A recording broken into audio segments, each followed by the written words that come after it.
What if the biggest mystery in ancient Mesopotamia isn't what the clay tablets tell us, but what they never wrote down? For 4,000 years, Sumerian writers wrote down everything.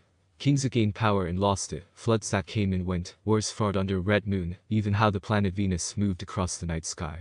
But in the holy ruins of Nippur, where Enlil's courtyard once shook with songs and smoke from offerings rose to the sky, there is silence. No tablet explains it. The broken mud bricks remember the ceremonies. The earth still holds the ashes from sacrifices. But nowhere in thousands of broken clay pieces is there a single line that says the Anunnaki have left. They don't leave with victory. They don't fade away with a warning. They simply stop showing up. Their disappearance is not a moment in Sumerian history. It is an empty space, huge, done on purpose, and still waiting to be understood. So before you get too deep into this mystery, take a moment to like this video and subscribe to the channel, but only if you truly enjoy the kind of stories that move between forgotten temples and fading memories. And if you're still with me, tell me in the comments where you're listening from and what time it is there. I'd like to imagine this question echoing across time zones the same way the Anunnaki's names once echoed across ancient cities. The story begins not with an ending, but with something missing. In the 1800s and 1900s, scientists digging across southern Iraq at Uruk, Nippur, Lagash, and Kish found something amazing: tablets upon tablets stacked like the frozen thoughts of an entire civilization. They were written in cuneiform, the world's first writing system, and they were already advanced when they appeared in history. No rough scratches, no uncertain symbols. The Sumerians documented their world with great care: king lists, city records, songs to the gods, star observations, law codes. And woven through hundreds of these texts was a name that would interest scholars for centuries: Anunnaki, the great gods, the council of heaven, the deciders of fate. But here's what should worry you. As you look at tablet after tablet in museum collections, under cold light, behind protective glass, you'll find the Anunnaki everywhere in early Mesopotamian thinking. They judge, they bless, they give destinies to kings and cities. And then slowly, across centuries of records, their presence begins to thin. They appear less in royal songs. Their names fade from ceremony texts. The temples fall silent. Yet nowhere, not in a single Sumerian, Akkadian, Babylonian, or Assyrian writing, does any write a record today: the Anunnaki went up to the stars and left the earth behind. There is no goodbye, no cosmic leaving scene, no final announcement. Scholars have long struggled with this silence. History prefers clear endings, especially for beings that once ruled an entire culture's understanding of the universe. But the Anunnaki complicate that expectation. They don't vanish in a disaster. They don't board sky chariots in the night. Instead, they seem to dissolve like a name whispered across too many generations, slowly losing its shape until no one remembers why they once spoke it with wonder. Modern internet stories have filled this empty space with guesses. YouTube videos claim they were aliens who returned to Nibiru. Fringe thinkers suggest they ran from a coming disaster. Ancient astronaut supporters imagine spaceports hidden beneath ziggurats. But the clay itself tells a different story, one more subtle, more human, and perhaps more unsettling than tales of cosmic escape. Imagine holding one of these tablets in your hands. It's smaller than you'd expect, fitting in your palm, the surface covered in wedge-shaped marks that still carry the pressure of a reed pen from 4,000 years ago. This is not metaphor saved in clay. This is paperwork: ceremony schedules, divine family trees. Enki in the World Order lists the Anunnaki as a council given specific cosmic jobs. In Anna's descent to the underworld, places 7 Anunnaki as judges in the land of the dead. Early Sumerian songs describe them as the 50 great gods, children of An, the Sky Father, a divine assembly that shaped destinies and kept cosmic order. They were not described as travelers from beyond the stars. They were not shown in metal suits or flying machines. They were the gods of rank, authority, and sacred law, woven so deeply into the Sumerian worldview that to live in a Sumerian city was to live under the Anunnaki's watch. Every ziggurat was a meeting place between their realm and ours. Every king ruled by their command. Every offering fed their presence in the world. And then something happened. Not a single terrible moment, but a slow change that unfolded over 2,000 years. When Sargon of Akkad unified the Sumerian city-states around 2300 BC, the Anunnaki began to shift. Akkadian writers still wrote their names, but now as part of a larger divine order. And became Anu, and Anna became Ishtar, and the Anunnaki, while still respected, were no longer the highest authority. By the time Babylon rose and Marduk was lifted to king of the gods in the Enuma Elish, the Anunnaki had become Marduk's divine council. Powerful, yes, but secondary. Summoned, not supreme. By the Neo-Assyrian period, the term Anunnaki barely appears in royal writings. By the late Babylonian era, the old names are ghosts, mentioned in scholarly lists and priestly traditions, but no longer alive in popular worship. The temples that once rang with their songs stood empty. The ceremonies that kept their presence going stopped. And as new religions swept through the ancient Near East, Zoroastrianism reframing old gods as demons, Judaism absorbing divine council imagery while condemning false idols, Christianity declaring Babylon's gods defeated, the Anunnaki were not destroyed. They were forgotten. How does a god disappear? Not by flying away, but by having no one left to speak its name. Not by abandoning the world, but by the world abandoning the conditions that made the god real within human thinking. Some researchers point to the gradual shifts in political theology. Others note the rise of monotheism and its need to erase competing divine structures. A few scholars even trace faint echoes of Anunnaki worship, lasting into medieval times, moon cults and Heron, ceremonial laments for Tammuz continuing in isolated communities. But the truth remains, at some point the last priest left the last temple, and no one noticed the world had changed. In the Louvre there's a boundary stone from the Kassite period covered in divine symbols: stars, crescent moons, stylized animals representing gods. Among them, a row of 7 small figures, the 7 judges of the underworld, once called the Anunnaki. They're almost too small to notice now, crowded by larger, more important deities. It's a quiet visual confession of their demotion, from cosmic rulers to background figures in someone else's pantheon. Sometimes when you study these artifacts closely, you can still see the marks where a pen slipped, where a writer corrected a sign, where clay cracked before it dried. These are not the products of alien visitors or vanished supermen. These are the records of human beings trying to make sense of forces larger than themselves, forces they named, honored, and eventually outgrew. The silence in the text is not the silence of beings who flew away. It's the silence of a civilization that stopped needing those particular gods to explain the universe. At night, in museum storage rooms across the world, thousands of these tablets rest in darkness, fragments of songs, business records, king lists, and prayers to gods whose names are now only read by scholars. And if you listen closely to that silence, you realize it's not empty. It's full of transformation, full of the slow, inevitable process by which human thinking reshapes the sacred. We think we are searching for where the Anunnaki went. But perhaps we're really asking, how do gods leave when they were never separate from us in the first place? The Sumerian tablets don't record the Anunnaki leaving Earth, then what do they actually say about who the Anunnaki were? And what does that reveal about how gods disappear? To understand what happened to the Anunnaki, you first have to step into the world that created them, not as legend, but as documented reality. Picture yourself in a scribe's room in ancient Nippur, sometime around 2400 BC. The room is small, clay-walled with narrow windows that let in slanted afternoon light. On a low table before you sit fresh tablets, still damp, waiting for the reed pen that rests beside them. In clay jars along the wall are the records you're meant to copy and keep: god lists, offering schedules, songs for temple ceremonies. This is not magical work. This is administration. The gods must be named in proper order. Their shares of sacrificed sheep must be calculated. Their family trees must be kept accurate, so that priests know which god to ask for which request.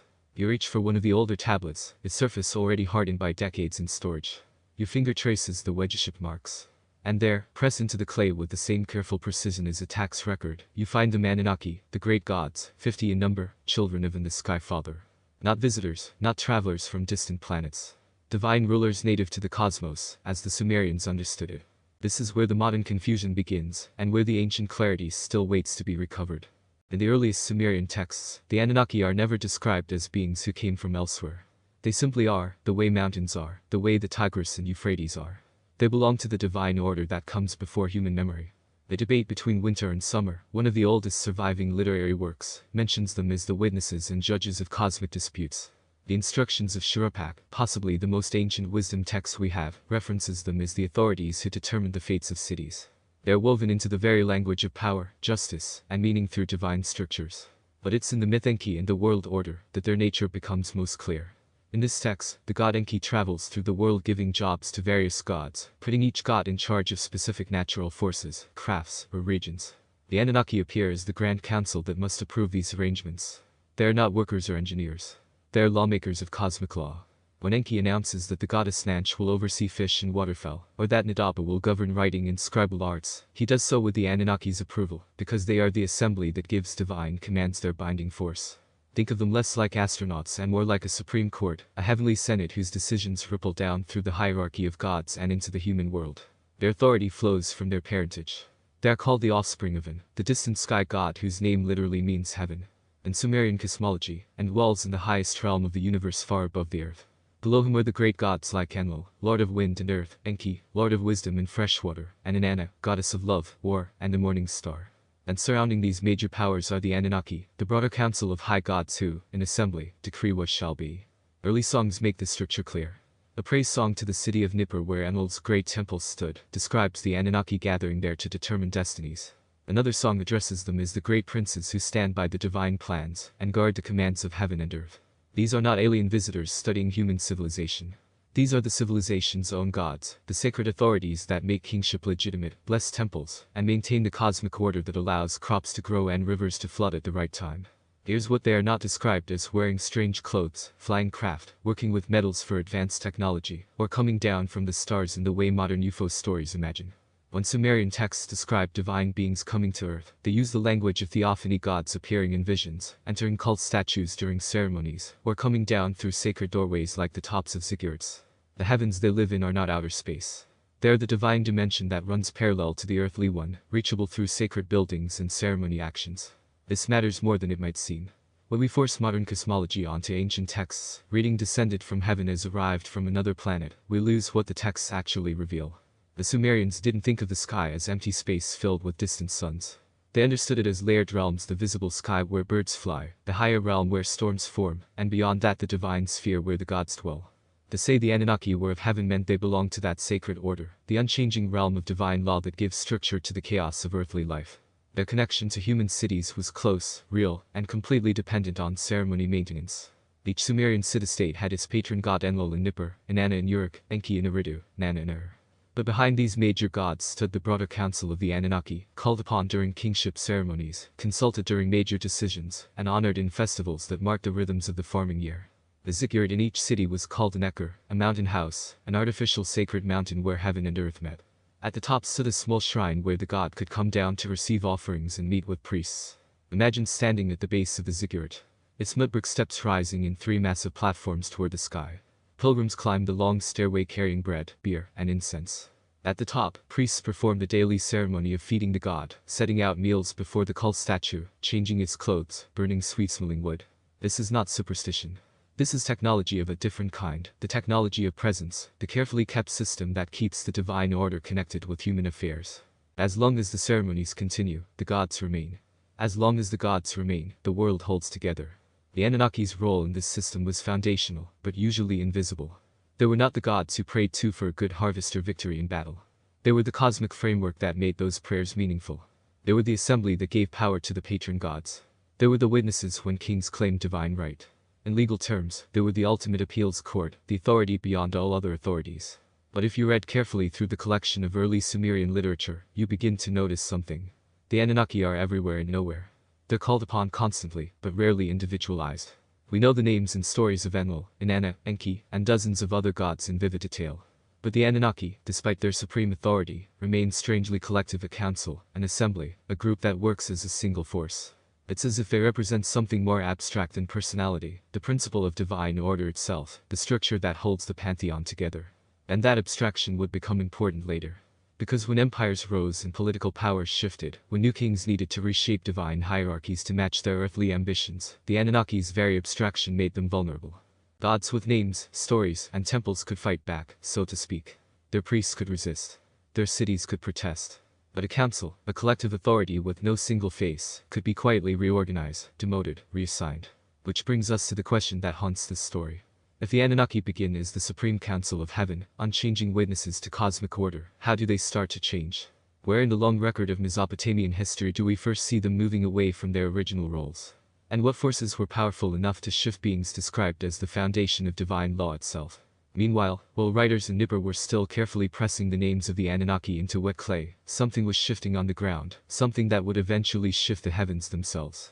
Around 2334 BC, armies began moving through southern Mesopotamia under the command of a man named Sargon. He was not Sumerian. He spoke Akkadian, a Semitic language completely different from the Sumerian tongue. He came from the north, from a city called Akkad, whose exact location we still haven't found. And within a single generation, he did what no Sumerian king had managed. He unified the independent city-states of Sumer under one central rule, creating what many historians consider the world's first true empire. This was not just a political revolution. It was a theological one. When Sargon's writers began keeping records, they wrote in Akkadian using the same cuneiform script the Sumerians had invented.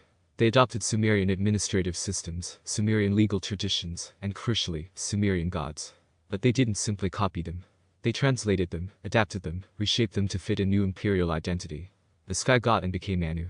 The goddess Inanna, fierce patron of Uruk, became Ishtar. Enki, the clever water god, was now called Ea. The names changed, but something subtler changed too.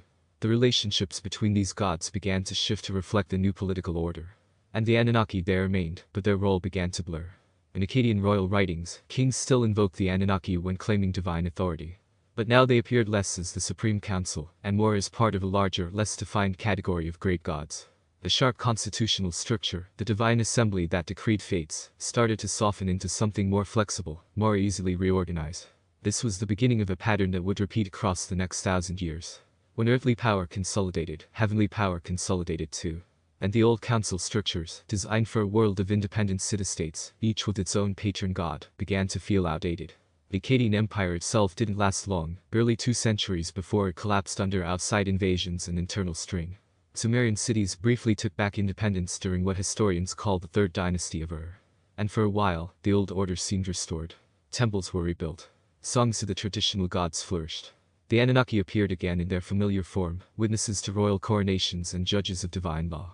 But the precedent had been set. Empires were now possible. And the next one would reshape the divine world more dramatically than Sargon ever did. In 1792 BC, a king named Hammurabi rose to the throne of Babylon, at the time just one among many competing Mesopotamian powers. Through military conquest, diplomatic maneuvering, and 43 years of relentless expansion, he transformed Babylon from a minor city into the dominant force in southern Mesopotamia. And as Babylon rose, so did his patron god, Marduk. Before Hammurabi, Marduk was a respectable but second-tier god. He was the son of Ea, associated with water, plants, and justice. Important, but hardly the supreme cosmic authority. After Hammurabi, Marduk would be reimagined as the king of all gods, the hero who saved creation itself, the god whose will replaced every other divine power. This wasn't accomplished through conquest alone. It required a theological masterpiece. The Enuma Elish, when on high, is often called the Babylonian creation epic. But that description misses its true function. It's a political document, a justification for Marduk's supremacy written in the language of myth. The story goes like this: in the beginning, the primordial gods exist in chaotic waters. The younger gods, including Ea, grow restless and loud, disturbing the older generation. The cosmic war breaks out. The ancient goddess Tiamat, embodiment of the soul sea, creates monsters to destroy the younger gods. The divine council panics. None of the traditional high gods, not Anu, not Enlil, can defeat her. Then Marduk steps forward. He's young, powerful, brilliant. He offers to fight Tiamat on one condition: if he wins, he becomes the supreme ruler of the gods. The assembly agrees. Marduk kills Tiamat, splits her body in half to create heaven and earth, organizes the cosmos, and establishes the order of the universe. The other gods build Babylon as his sacred city, and his temple, Asagila, as the center of the world. And then, in the critical moment for our story, Marduk reorganizes the divine hierarchy. The Enuma Elish describes the moment clearly. After Marduk's victory, the Anunnaki, all of them, bow before him. They proclaim him king. They surrender their authority to his judgments. Anu, the old Sky Father, formally transfers his power to Marduk, saying, "From this day forward, your command shall be supreme." And the 50 great gods who once formed the Supreme Council are assigned new roles. They will build Marduk's temple. They will serve in his court. They will enforce his commands. Read carefully and you'll see what's happened. The Anunnaki haven't been eliminated.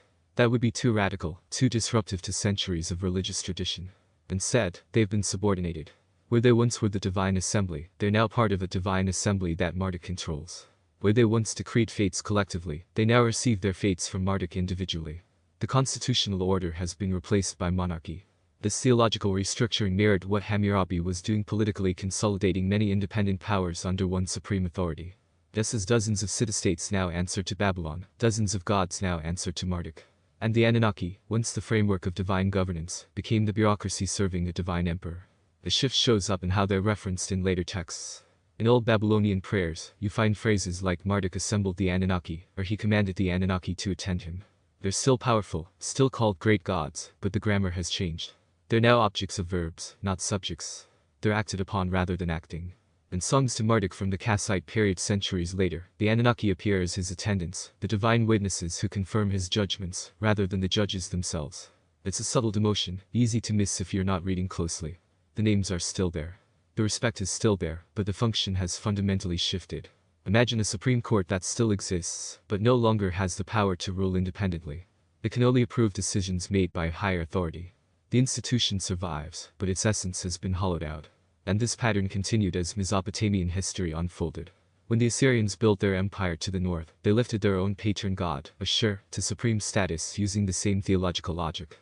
Ashur absorbed many of Marduk's traits, and the Anunnaki became part of Ashur's divine court instead. The Babylonians would later reassert Marduk's supremacy, and the Anunnaki would shift loyalty again. They had become, in effect, a floating category, powerful but adaptable, prestigious, but no longer structurally necessary. By the Neo-Assyrian period, around 800 BC, you can track the decline in how often the term Anunnaki appears in royal writings. Kings still sometimes invoke all the great gods or the gods of heaven and earth, but the specific council of the Anunnaki is mentioned less and less. They're being generalized, absorbed into broader categories, losing the distinct identity they held in early Sumerian thought. What we're witnessing isn't dramatic persecution or sudden abandonment. It's something more insidious, institutionally irrelevance. The Anunnaki were designed for a world of balanced powers, a world where no single god dominated, and the council maintained cosmic order through collective authority. But as political theology moved toward empire and monarchy, that model became obsolete. The heavens were reorganized to match the earth. And in that reorganization, the Anunnaki went from being the supreme council to being honored guests in someone else's court.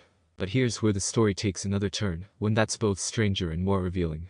Because if the Anunnaki were being demoted and reorganized in the heavens, losing their place in the upper divine hierarchy, where did they go next in the imagination of the people who still remembered their names? Did their eyes higher into some even more transcendent realm? Or did they sink into the depths, into the realm where all old powers eventually descend? But then something strange begins appearing in the texts. Something that suggests the Anunnaki's demotion didn't stop at becoming Marduk's attendants. In myths written during and after the Old Babylonian period, the Anunnaki start showing up in unexpected places, not in temples, not in the assembly of heaven where fates are decreed. Instead, they appear in the Kur, the Sumerian underworld, the dark realm beneath the earth where the dead dwell in shadow. And they're not visiting. They seem to belong there now, installed as permanent authorities over the land of no return. The most vivid portrait of this transformation appears in one of Mesopotamia's oldest and most haunting myths, the descent of Inanna. Imagine the story unfolding like a dream you can't quite wake from. Inanna, the goddess of love and war, queen of heaven, decides to descend into the underworld to attend a funeral, or perhaps to expand her domain, or to visit her sister Reshkagul, who rules the dark realm below. The myth never explains her true motive, and that uncertainty makes it more unsettling. She simply goes, dressed in her 7 divine garments, wearing her crown, carrying her royal rod and measuring line, all the symbols of her cosmic authority. The underworld has 7 gates. At each gate, a gatekeeper stops her and demands she remove one piece of her divine power. At the first gate, her crown. At the second, her earrings. At the third, her necklace. One by one, the layers of her identity are stripped away until she reaches the final gate, naked and powerless. No longer queen of heaven, but just a being passing into the realm of death. And there, in the center of the underworld, she faces judgment, not from her sister alone, but from 7 divine judges who sit in solemn assembly. The text names them clearly the 7 Anunnaki of the underworld. They fix their eyes upon her, the eyes of death. They speak their judgment against her. And Inanna, who once decreed the fates of mortals, is struck down, killed, and hung from a hook on the wall like a piece of meat left to rot. This is not the Anunnaki of early Sumerian songs, the grand council that stood beside Enlil and Nippur, that decreed the destinies of kings and cities. These are judges of the dead, gatekeepers of the final realm, authorities whose power operates in darkness rather than light. Their location has changed, and with it their entire symbolic meaning. The shift appears across multiple texts from the 2nd millennium BC onward. In older Sumerian literature, when the Anunnaki are mentioned in connection with the underworld, it's usually a side note that some of them oversee justice for the dead, or that they maintain cosmic order even in the realm below. But as time passes, that connection becomes central. The Anunnaki don't just occasionally appear in the underworld. They become primarily associated with it. In Akkadian spells and prayers from the late 2nd and early 1st millennium BC, you find phrases like the Anunnaki of the underworld or the Anunnaki who dwell in darkness. When writers list divine judges, they place the Anunnaki specifically in the Kur, the Mesopotamian land of the dead. In funerary texts, the Anunnaki appear as the beings who will judge a soul's deeds and determine its fate in the afterlife. They've gone from being cosmic lawmakers to being essentially the supreme court of death. This is a pattern historians of religion recognize across many cultures. When a new divine order rises, the old gods don't simply vanish. They descend. They're pushed down into lower realms, into the earth, into the waters, into the spaces that the new ruling gods don't claim. The Greek Titans, overthrown by Zeus and the Olympians, were imprisoned in Tartarus beneath the world. The Irish Stratha de Danann, replaced by newer powers, retreated into the hollow hills and became associated with the dead. The old gods of pre-Christian Europe became demons in Christian cosmology, cast down into hell. In Mesopotamia, the mechanism was subtler, but the pattern holds. As Marduk rose, as later empires lifted their own patron gods, the Anunnaki sank. Not violently, not explicitly, but layer by layer, text by text, their primary domain shifted from the bright realm of heaven to the dark realm beneath. The gods who once assigned roles to other gods were now assigned the role of presiding over endings. There's a strange dignity in this demotion, though, if you look at it from a certain angle. The underworld in Mesopotamian thought was not hell. It wasn't a place of eternal torture, at least not in the way later religions would imagine. It was simply the place where all mortals go, a vast shadowy plain where the dead exist in a diminished state, eating dust and clay, dwelling in darkness. Someone had to govern that realm. Someone had to maintain order among the infinite dead, to judge newcomers, to ensure the cosmic structure held even in the land of no return. Perhaps assigning the Anunnaki to this role was a way of honoring them even while displacing them. They were too powerful, too ancient, too fundamental to simply erase. So they were given dominion over the one realm the new supreme gods didn't particularly want to personally oversee, the realm of endings, memory, and the exhausted past. The Anunnaki who once witnessed the beginning of cosmic order, now witnessed its conclusion in every human life. Or perhaps it was exile dressed up as honor, a way to remove them from active cosmic governance, while maintaining the appearance of respect. After all, the underworld judges have power, but it's reactive power. They judge what comes to them, but they don't decree new fates, don't shape the upper world, don't influence the living, except through fear of eventual judgment. They've been politically neutralized, given a permanent office that sounds important, but wields no influence over the world that matters most to the living. The texts themselves don't tell us which interpretation is correct, and that uncertainty might be the point. Religious texts are written by priests and writers who serve the current political order. They're careful not to clearly dishonor old gods. That would risk angering traditionalists. And besides, true power lies in quiet reorganization, not dramatic confrontation. So the Anunnaki are given the underworld as if it were promotion, and whether it's honor or exile depends on who's reading the text and what they're willing to see. What's undeniable is the symbolic weight of the transformation. The Anunnaki began as gods of sky and earth, the highest assembly, the witnesses to creation and order. They've now become primarily associated with death, darkness, and the past. They've moved from the realm of becoming to the realm of ending, from the place where new kings are crowned to the place where all kings eventually arrive, stripped of their crowns. In Inanna's descent, there's a moment after the judgment when Inanna's corpse hangs in the underworld for 3 days and 3 nights. The world above begins to die. Plants wither. Animals stop mating. Nothing grows. Only when she's rescued by clever intervention and allowed to return does life resume.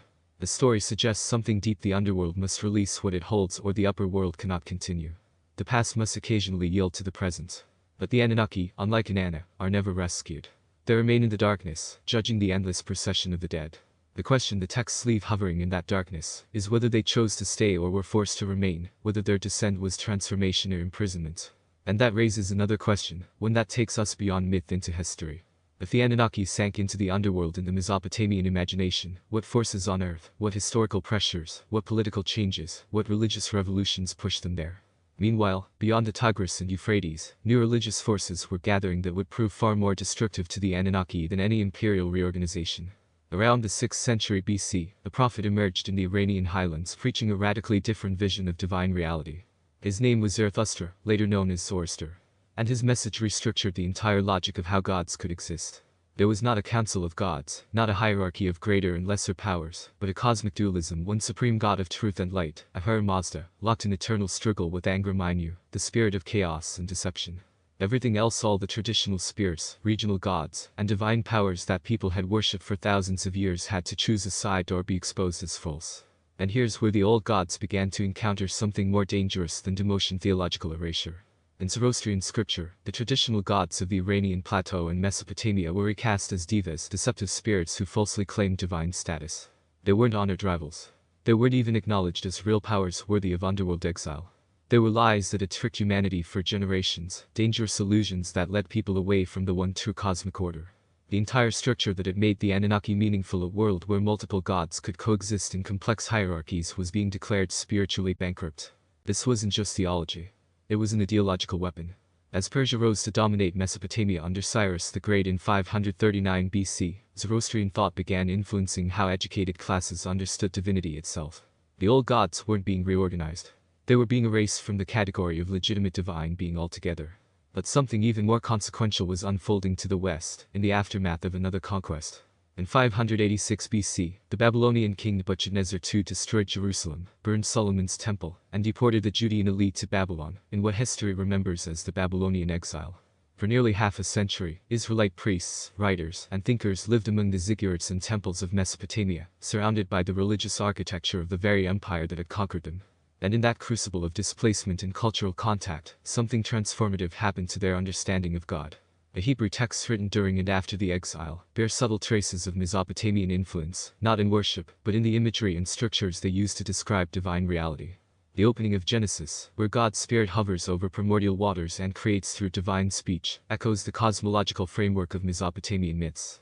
The divine council that appears in texts like Job and Psalms, where God meets with the Elohim or sons of God to discuss human affairs, mirrors the assembly structure that once defined the Anunnaki. But here's the critical difference. Where Mesopotamian texts presented these councils as independent powers who collectively governed the cosmos, the Hebrew Bible subordinates them completely. They're not corolars. They're servants, messengers, or at most minor helpers who carry out the will of Yahweh, the one God who tolerates no rivals. The old divine council structure has been preserved in skeletal form, but emptied of its original power. What were once cosmic lawmakers have become at best angels and at worst evidence of false worship.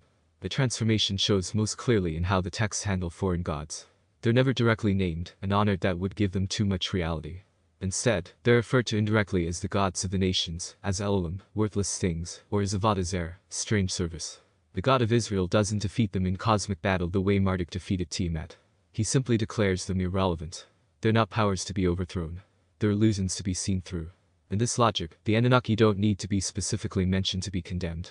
The entire category they inhabited gods who govern regions and require ceremony maintenance has been rendered theologically impossible.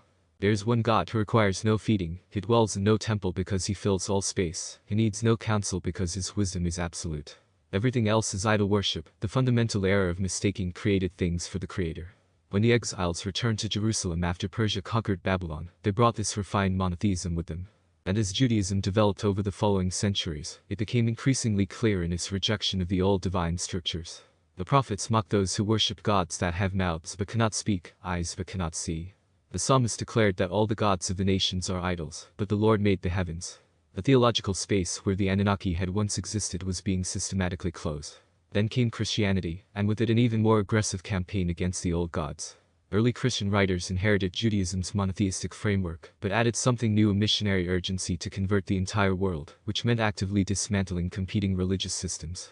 The Apostle Paul declared that the gods of the nations are demons. The Book of Revelation transformed Babylon from a historical empire into a cosmic symbol of spiritual corruption, the great harlot drunk on the blood of saints, destined for apocalyptic destruction. Everything Babylon represented, its temples, its ceremonies, its complex divine hierarchies, was cast as the opposite of sacred truth. This wasn't merely theological argument. As Christianity gained imperial power in the 4th century AD, it acquired the legal and military force to close temples, ban ceremonies, and destroy cult images. The gods who had once received offerings were now evidence of demonic deception. The priests who had maintained their cults for thousands of years were now serving forces of spiritual darkness. And the temples, those architectural meeting points between heaven and earth, were either destroyed or converted into churches, their old functions erased by consecration to the one true God. What happened to the Anunnaki in this process was death by irrelevance. They didn't need to be specifically targeted because the entire system they belonged to was being dismantled. Monotheism's fundamental logic made their existence impossible. If there is only one God, then the Anunnaki cannot be gods. If divine councils are merely metaphors for God's internal thinking, then the assembly of the 50 great gods becomes at best a poetic fiction, at worst a demonic deception.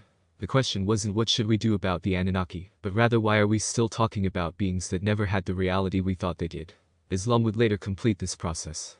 As Islamic armies swept through Mesopotamia in the 7th century AD, the final remnants of the old temple systems were systematically shut down. The Quran declared all pre-Islamic gods to be false, their worship a fundamental violation of Tawhid, the absolute oneness of God.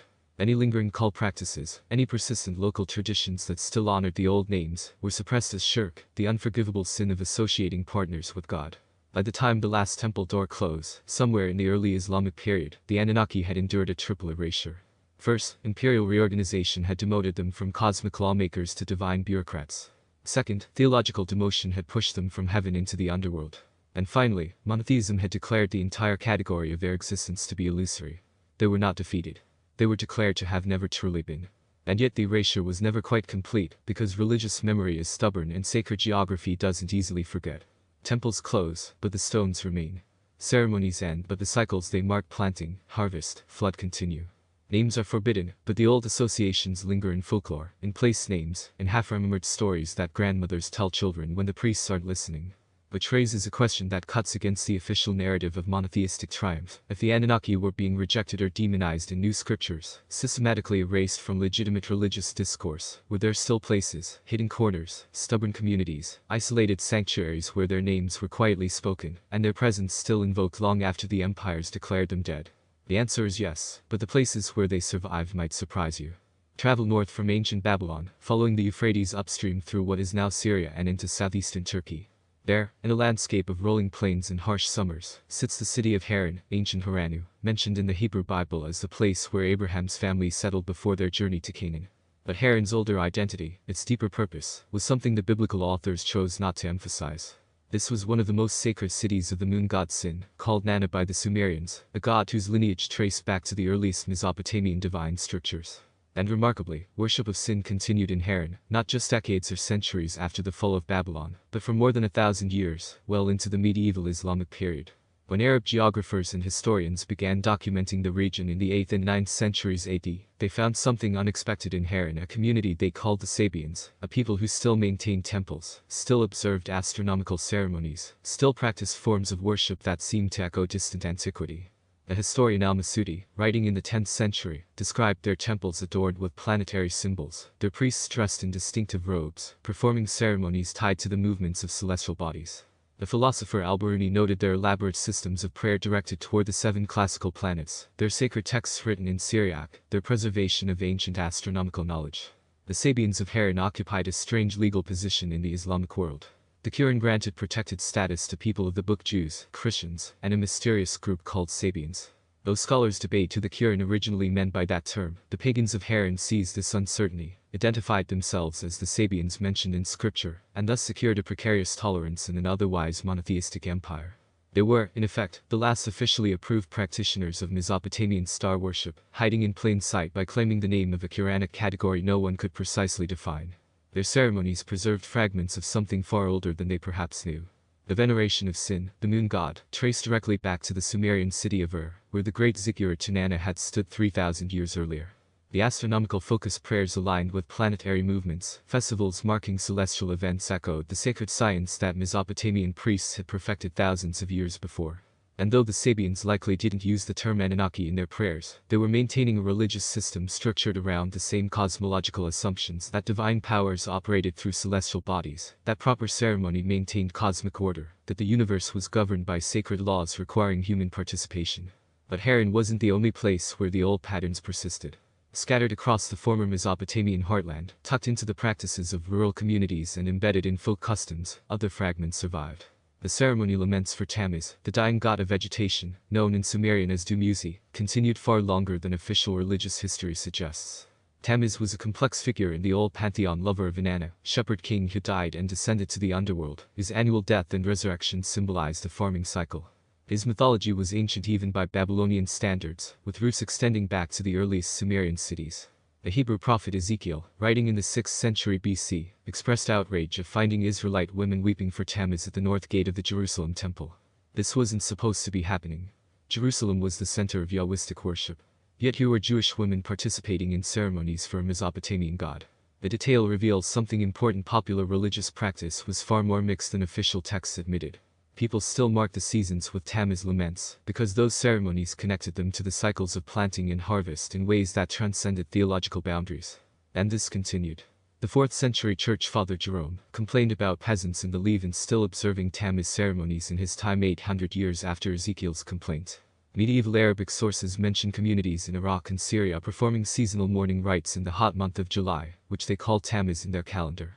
Women would gather, sing laments, and weep for the dying god, much as their ancestors had done for 3,000 years. The content may have been Christianized or Islamized on the surface, the mourning redirected toward acceptable religious figures, but the structure, the timing, the emotional pattern remained rooted in Dumuzi's ancient cycle. These weren't organized cults with temples and priesthoods. There were memory fragments, cultural echoes, half-understood customs maintained because that's what grandmothers had taught daughters generation after generation. The theology was gone, but the ceremony gestures survived, the same way we might knock on wood or throw salt over our shoulders, without remembering the gods those actions once invoked. But even these faint echoes couldn't last forever.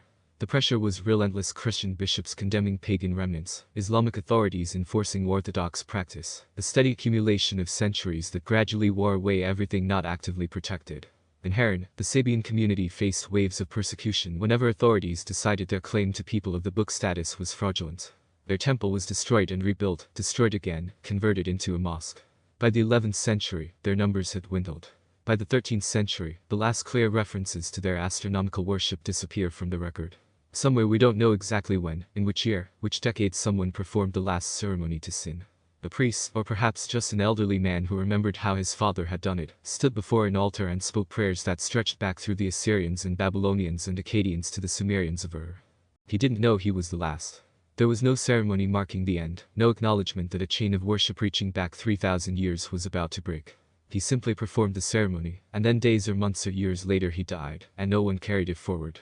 Elsewhere, perhaps in a village in Syria or Iraq, an old woman taught her granddaughter the lament for Tammuz, the mourning song for the dying god of summer. But the granddaughter, converted to stricter Islamic practice or married into a family that scorned old ways, never passed it on. The last performance happened in obscurity, witnessed by no historians, preserved in no texts. This is how gods die in reality, not in cosmic battles or apocalyptic revelations, but in quiet abandonment, one forgotten ceremony at a time. The temples that once housed the Anunnaki's worship suffered the same fate. The great ziggurat of Ur, where Sinana had received offerings for centuries, gradually crumbled as the Euphrates shifted its course, and the city was abandoned. The temple of Enlil in Nippur, center of Anunnaki theology, was systematically taken apart for its bricks by later builders who needed construction material, and saw only ruins, not sacred architecture. The Esagila of Babylon, Marduk's temple, stood until the Seleucid period before finally collapsing into the earth.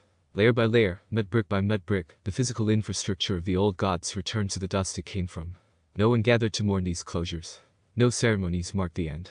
The priests simply stopped coming. The offerings stopped arriving. The doors stopped opening, and wind began moving through empty chambers. Perhaps a few old men, devoted to traditions that had lost all social support, tried to maintain the forms for a while, but eventually they died too, and the silence became permanent. By the time European archaeologists began digging in the 19th century, the temples had been buried so long that local villagers didn't remember what lay beneath the mounds. The Anunnaki had been forgotten so thoroughly that their name was a mystery waiting to be rediscovered by scholars reading clay tablets in museum archives.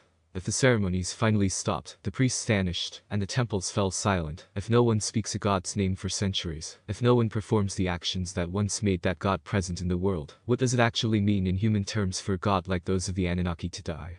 The answer requires us to think differently about what gods are in the first place. In modern thought, we tend to treat gods as either real supernatural beings who exist independently of human belief, or as complete fictions that humans invented. But the Mesopotamians wouldn't have understood either of those categories. For them, gods were presences, patterns of power, meaning, and sacred order that showed themselves through ceremony, story, and place. The god wasn't simply real or imaginary. The god existed in the relationship between the divine realm and human practice. Think of it this way: Enlil's temple in Nippur wasn't just a building dedicated to an entity who lives somewhere else. It was the location where Enlil's presence in the world was most concentrated, most accessible. The ceremonies performed there, the daily offerings of bread and beer, the washing and clothing of the cult statue, the songs sung at specific times weren't symbolic gestures toward an absent being. They were the actions that maintained Enlil's active presence in the world. The god and the cult were not separate. They were interwoven. So when worship stops, when ceremonies cease, when stories are no longer told and names no longer spoken, the god doesn't go anywhere. The god simply stops being shown, stops being present in the world in the way it once was. It's not death in the biological sense. Gods never lived in bodies that could decay. It's something more like fading, like a radio signal that grows weaker until it's indistinguishable from static. The German theologian Rudolf Otto explored this in his study of religious experience.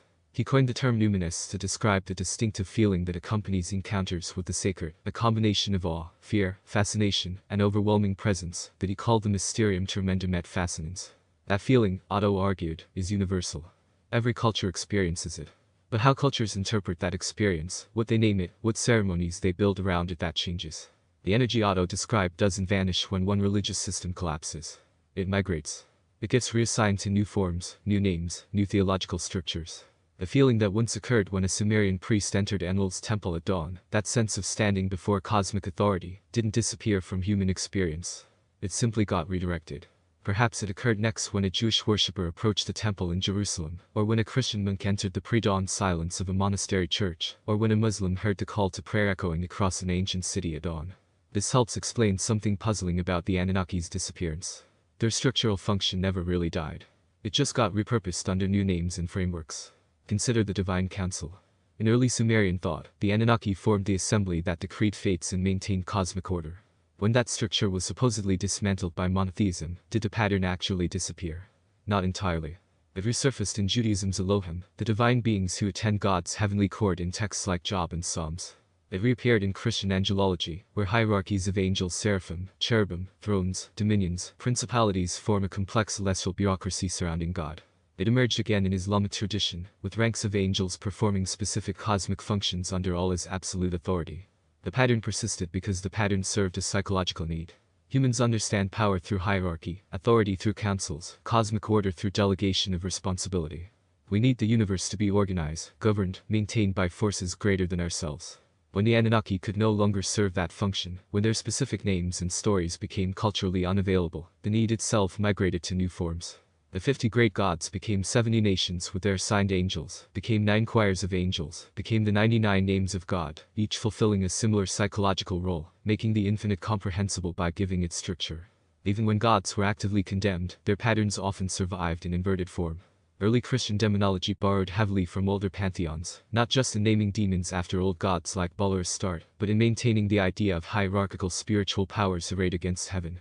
The demons of Christian tradition often organized themselves like a dark mirror of the angelic hierarchy, which itself mirrored the divine councils of older systems. The Anunnaki's structural DNA persisted even in theologies explicitly designed to replace them. From a certain angle, this isn't erasure. It's evolution. The specific forms the Anunnaki took clay tablets listing their names, songs sung in Sumerian, offerings left in Mesopotamian temples those were adapted to the needs of city-states in the Bronze Age Near East. As civilizations expanded, as empires connected distant peoples, as trade routes spread ideas across continents, religious systems needed to become more abstract, more universal. The god who was specifically the patron of Nippur and spoke only Sumerian couldn't serve a multicultural empire spanning from Egypt to India. So the divine council structure generalized. The concept of cosmic hierarchy persisted. But the specifics to 50 Anunnaki with their individual names and city associations became too localized, too particular. The age demanded gods who could be worshipped anywhere, whose authority wasn't bound to specific rivers and specific temples. The old forms weren't destroyed so much as outgrown, like a child who stops playing with toys, not because toys are bad, but because different activities now serve the developmental needs that play once fulfilled. This suggests something deep about the Anunnaki's departure. They didn't leave because they were defeated or exposed as fraudulent. They left because the human consciousness that sustained them evolved into forms they couldn't adapt to. The world became larger, more connected, more cosmopolitan. The old gods of place and particular cities couldn't scale to meet that expansion. New religious technologies, monotheism, universal ethics, portable scriptures proved more effective at organizing meaning across diverse populations. The Anunnaki fulfilled their role perfectly for the world they were designed for. They provided cosmic order for independent city-states, each needing divine legitimacy for their rulers and sacred structure for their social hierarchies. When that world ended, when cities became provinces, when empires erased borders, when trade made every place less distinct, the Anunnaki's specific form of presence became obsolete. But their essence, the human need for cosmic order, for divine hierarchy, for sacred structure that makes the universe comprehensible, that didn't die. It's still active in every religious system that imagines heaven as organized, that structures spiritual authority in ranks, that sees the cosmos as governed rather than random. The Anunnaki are gone only in the way that Latin is a dead language, meaning nobody speaks it natively anymore, but its structure survives in the Romance languages, in scientific terms, in legal phrases, in the grammar that shapes how millions of people still think. What died wasn't the Anunnaki themselves, but the specific cultural, linguistic, ceremony framework that made them perceptible in that particular form. The tablets stopped being read. The language stopped being spoken. The ceremonies stopped being performed. And gradually, the specific way of experiencing the sacred that the Anunnaki represented became inaccessible, not because it was false, but because the cultural technology to access it was lost. This is why the question of whether the Anunnaki were real misses the point entirely. They were as real as language is real as law is real, which is to say they existed within and through human cultural practice, shaping consciousness and being shaped by it. When the practice ended, that form of reality dissolved, leaving only traces, tablets in museums, names and scholarly indexes, patterns that migrated into new forms. But if the Anunnaki never left in a physical sense, if they only transformed, evolved, dissolved into structures we still use under different names, what do the tablets themselves still hold that modern readers are just beginning to understand? Return with me to where we began: the archive rooms, the museum's storage facilities, the climatic-controlled spaces where thousands of clay fragments rest under soft light. Each tablet is a frozen moment, a scribe's hand pressing into wet clay 4,000 years ago, recording what needed to be remembered. Some were the size of your palm, others barely larger than a postage stamp. Their surfaces are covered in wedge-shaped marks that look to the untrained eye like abstract patterns. But to those who can read them, their voices: business records, royal songs, temple inventories, mythological narratives, each one a data point in the slow transformation we've been tracking. Let's read them chronologically, like pages in a book that no one intended to write. The earliest texts, from the mid-3rd millennium BC, the early dynastic period of Sumer, present the Anunnaki with clarity and prominence. In business texts from Nippur and Lagash, they appear in offering lists quantities of bread, beer, and sheep given to the Anunnaki. In royal writings, kings claim authority by the decree of the Anunnaki. In literary works like the Song of the Ho, they're described as the gods who approved Enlil's creation of humanity. They're not background figures. They're structural, woven into the language of legitimate power. A tablet from Shuruppak, dating to around 2600 BC, lists the Anunnaki among the witnesses when major divine decisions are made. Another from Bursa records an oath sworn by and the Anunnaki, invoking them as the ultimate guarantors of truth. In these early texts, they're treated as self-evidently important, requiring no explanation. The writers assume their audience knows who the Anunnaki are, and why their names carry weight. Move forward to the Akkadian period, late 3rd millennium BC, and the picture begins to shift. The Anunnaki still appear, but now often in Akkadian translations where Sumerian originals said something slightly different. They're still invoked in royal writings, still mentioned in mythological texts, but the emphasis has changed. A song to Ishtar from this period mentions her authority over all the great gods, with the Anunnaki absorbed into that broader category. The specificity is beginning to blur. Old Babylonian texts, from the early 2nd millennium BC, show the transformation speeding up. Here we find the Anunnaki in Inanna's descent, sitting as judges in the underworld, rather than decreeing fates in heaven. In the Epic of Gilgamesh, they're mentioned briefly as the gods who decreed that Enkidu must die, a decision made by the council, but one that feels mechanical, procedural, lacking the cosmic weight of earlier texts. They're present, but diminished. Still structurally necessary, but no longer the center of divine authority. By the Kassite and Middle Babylonian periods, middle to late 2nd millennium BC, clear mentions of the Anunnaki become rare. You find them in scholarly texts, in lists of divine names compiled by writers preserving tradition. You find them in religious commentaries explaining older myths. But in contemporary royal writings, in prayers written for current use, the term appears less frequently. Kings invoke all the great gods or list specific major gods: Marduk, Ishtar, Shamash, but the Anunnaki as a named collective are fading from active religious vocabulary. In Neo-Assyrian and Neo-Babylonian texts, 1st millennium BC, the references become fragmentary. The scholar copying an ancient song includes them because that's what the original said, but contemporary compositions increasingly omit them. The gods who matter now are the patron gods of empires: Ashur for Assyria, Marduk for Babylon. The old council structure is linguistically preserved but functionally irrelevant. Now, here's what's striking about this 4,000-year archive: nowhere in any of these texts, not in the earliest, not in the middle periods, not in the latest fragments, does any writer record anything resembling a departure announcement. There's no tablet that says, in this year, the Anunnaki held their final council and went up to the heavens not to return. There's no royal chronicle mentioning that the gods withdrew from their temples. There's no priestly lament describing the moment when the divine presence departed. The silence is total. And that silence is itself the answer to our question. Modern minds, especially those influenced by science fiction and ancient astronaut theories, expect gods who came from elsewhere to eventually return there. We imagine departure scenes: spacecraft ascending, portals closing, divine beings waving goodbye as they retreat to higher dimensions. We read ancient texts looking for that moment of exit. And when we don't find it, we assume it must have been hidden, coded, or lost. But the tablets reveal something more ordinary and more profound. The Anunnaki didn't leave, because they were never the kind of beings that could leave. They weren't travelers. They were the structure itself, the way Mesopotamian civilization organized its understanding of cosmic authority. And what the tablets document isn't their departure, but their transformation, the slow reorganization of that structure across centuries of political and theological change. Watch the pattern emerge when you read the tablets in sequence. Early Anunnaki as Supreme Council, decreeing fates collectively, representing the distributed power structure of independent city-states. Middle Anunnaki subordinated to rising imperial gods like Marduk, reflecting the consolidation of political power into empires. Late Anunnaki moved to underworld roles or absorbed into generic categories, as newer religious systems emphasized individual supreme gods over councils. Final Anunnaki mentioned only in scholarly copies of ancient texts, their active function replaced by monotheistic frameworks that had no structural place for divine assemblies. This is what theological evolution looks like in real time, documented in clay, not a dramatic event, but a gradual drift, names used less frequently, roles reassigned, importance diminished until eventually the term survives only as an artifact of linguistic history. The tablets don't record the Anunnaki leaving Earth because that's not what happened. What happened was that Mesopotamian civilization evolved beyond the religious structures that made the Anunnaki meaningful. City-states became empires. Local gods became universal ones. Polytheistic systems were challenged and eventually replaced by monotheistic ones. And in that transformation, the Anunnaki, like countless other divine figures, were reorganized, reassigned, and finally made obsolete.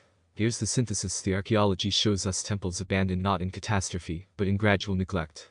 The textual evidence shows us names fading from active use over centuries.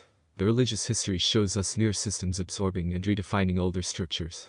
The psychology shows us how sacred presence migrates when ceremony ceases.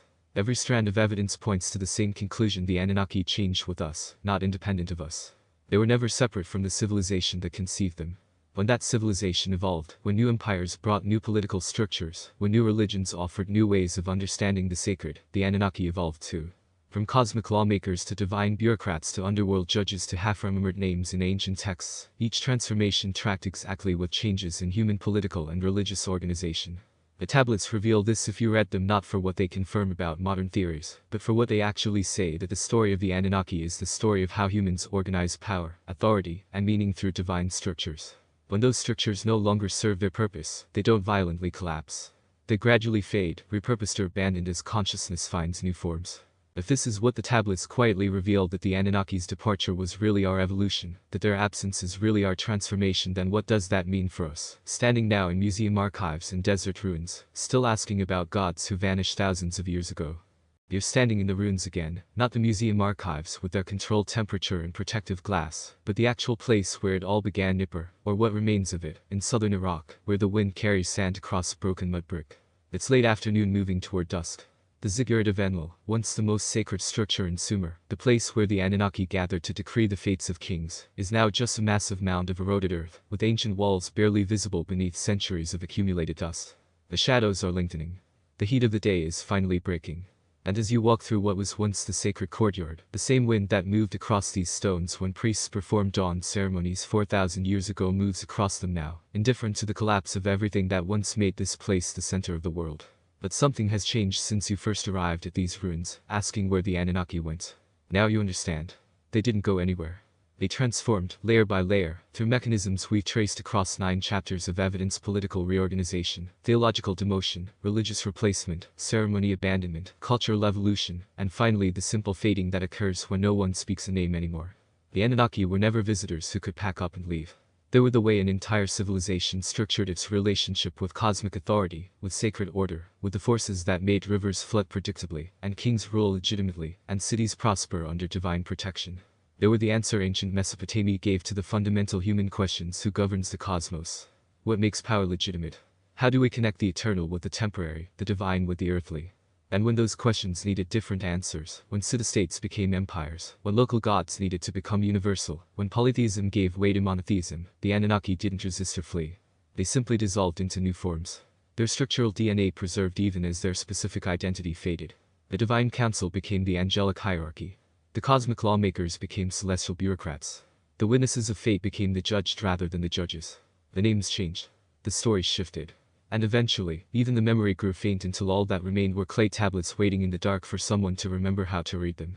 This is the real revelation. The Sumerian tablets offer not a hidden history of ancient astronauts, but something more profound and more human. The pattern of how we create gods to meet our needs, crown them with supreme authority, then slowly demote them when new needs arise. We reshape the sacred to match our evolving consciousness. And we do it so gradually that we rarely notice the transformation happening. The Anunnaki left when Sumer's world ended, when the last person who could read Sumerian died, when the final temple closed, when the ceremonies that maintained their presence ceased. But the sacred instinct that created them never ended. It just found new forms, new names, new structures. Every age builds its own divine architecture, its own way of organizing the mystery that Otto called the numinous. The specific form the Anunnaki took 50 great gods in assembly, decreeing fates from a ziggurat in Nippur. That form was perfectly adapted to Bronze Age Mesopotamia. When that world ended, the form ended with it. Which brings us to now, to this moment, to why we're still asking about the Anunnaki thousands of years after their names stopped being spoken in prayer. Our modern obsession with ancient aliens and lost civilizations isn't really about history. It's mythology dressed in the language of science fiction. New stories we're telling about old mysteries, new ways of making the distant past seem more dramatic, more relevant, more connected to our technological present. When we imagine the Anunnaki as extraterrestrials, we're doing exactly what the Babylonians did when they reimagined them as Marduk servants. We're reshaping old gods to fit our current worldview. The Babylonians needed imperial hierarchy, so they made the Anunnaki into subordinates. We're fascinated by space travel and advanced technology, so we make them into ancient astronauts. In a strange way, this means the Anunnaki are still alive, not as the beings the Sumerians worshipped, but as symbols we continue to reshape according to our needs. Every YouTube video claiming they were aliens, every documentary guessing about their technology, every theory about their return, these are the modern ceremonies, the contemporary way of keeping their names in circulation.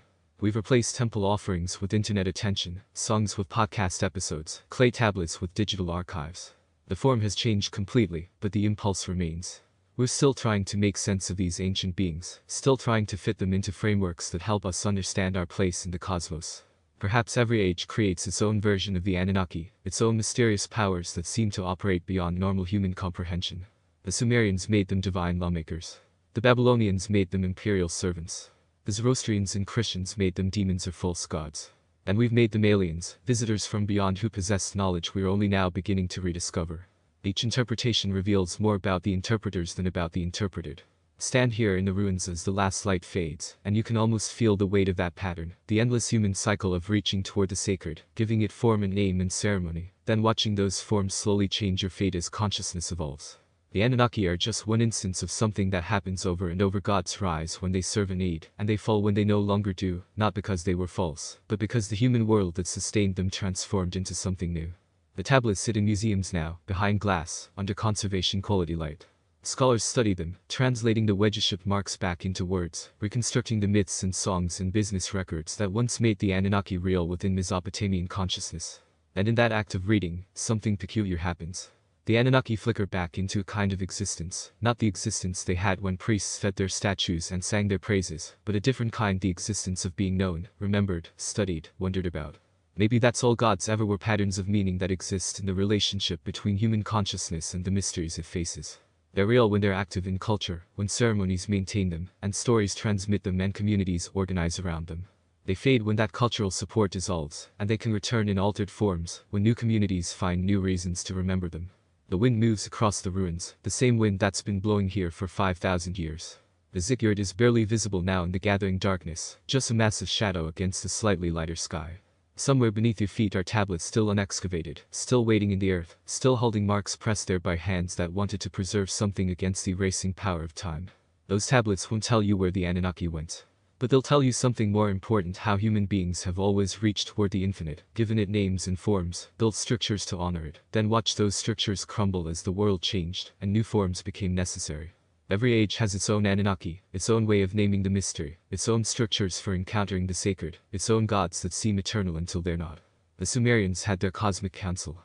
We have our own frameworks now, our own ways of organizing meaning and power, and the sense that something larger than us governs existence. You turn from the ruins and begin walking back as darkness settles. The question that lingers isn't where did the Anunnaki go? That's answered. They dissolved into the transformation of human consciousness, repurposed and renamed and eventually forgotten, except as subjects of scholarly study and speculative reinterpretation. The question that lingers is softer, more unsettling, more immediate. If the Anunnaki are what happens when a civilization tries to make sense of the cosmos, when it builds divine structures to organize meaning, then watch as those structures slowly become obsolete. What new gods are we quietly shaping today? What names are we giving to the mystery? What ceremonies are we performing without recognizing them as sacred? And when future archaeologists dig through our ruins, what will they conclude about the powers we honored, then forgot, then transformed into something they won't quite recognize? The tablets hold their silence. The wind continues. And somewhere in the dark, the pattern repeats, as it always has, as perhaps it always will.